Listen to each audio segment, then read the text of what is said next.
సాక్షిగా చెప్తున్నాం మేమందరూ కూడా, నేనంటే నేను కాదు, అందరూ కూడా ఇది పునరుద్ధరించేంత వరకు కూడా వివిధ రూపాల్లో కూడా శాంతియుతంగా కూడా కేంద్ర ప్రభుత్వం మెడలు వంచైనా FCRA తీసుకొని వస్తాం.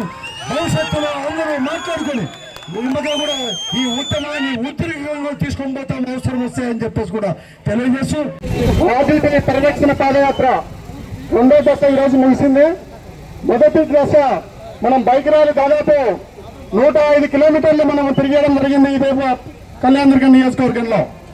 ఇదే కళ్యాణదుర్గం నియోజకవర్గంలో రెండో దశగా పాదయాత్ర ఎంచుకున్నాము. దాదాపు 16 రోజులు 220 కిలోమీటర్లు దాదాపు 62 గ్రామాల్లో తిరగడం జరిగింది. వాటికి ముగుస్తూ ఉంది. ఈ సందర్భంగా నాతో నడిచిన ప్రతి ఒక్క పాదయాత్రికునికి నేను నమస్కారాలు తెలియజేస్తున్నా శిరస్సు ఉంచి.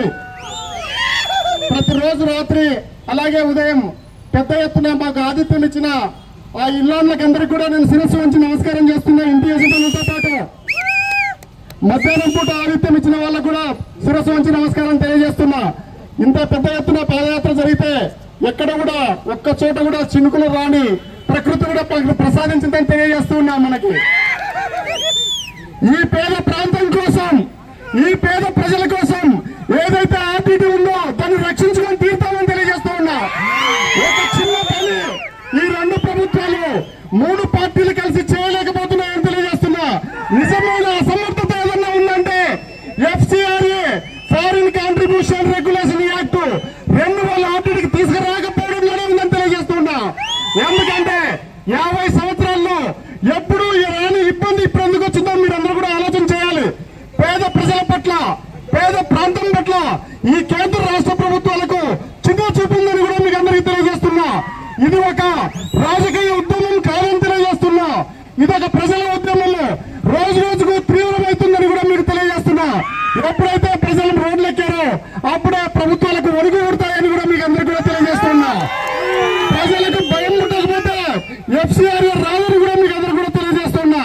నేను ఒక గొంతుకై పేద ప్రజల పట్ల, పేద ప్రాంతం పట్ల ఒక గొంతుకై నేను వినిపిస్తున్నాను. పార్టీ తరఫున, ఈ ప్రాంతం తరఫున, ఈ ప్రజల తరఫున మా పార్టీ వాళ్ళు ఎవరైతే ఉన్నారో ప్రతి ఒక్కరూ ప్రతి నియోజకవర్గం నుంచి ఇక్కడికి వచ్చి మద్దతు తెలిపినందుకు వాళ్ళకందరికీ కూడా కృతజ్ఞతలు తెలియజేస్తున్నా. ప్రత్యేకించి జిల్లా అధ్యక్షుడికి, పార్లమెంట్ అబ్జర్వర్ కూడా నా నమస్కారాలు తెలియజేస్తున్నా. ఈ సందర్భంగా ఇది కేవలం పెద్ద ఎత్తున ఏదో ఒక రోజు భారీ బహిరంగ సభ పెట్టినామంటే అది FCRA వచ్చిన తర్వాత నేను తెలియజేస్తున్నా. తదుపరి కార్యాచరణ ప్రజల మద్దతును అనుసరించి, ప్రజాభిప్రాయాన్ని అనుసరించి, అలాగే పార్టీ ఆశీస్సులతో ఖచ్చితంగా ఉంటుందని తెలియజేస్తున్నా.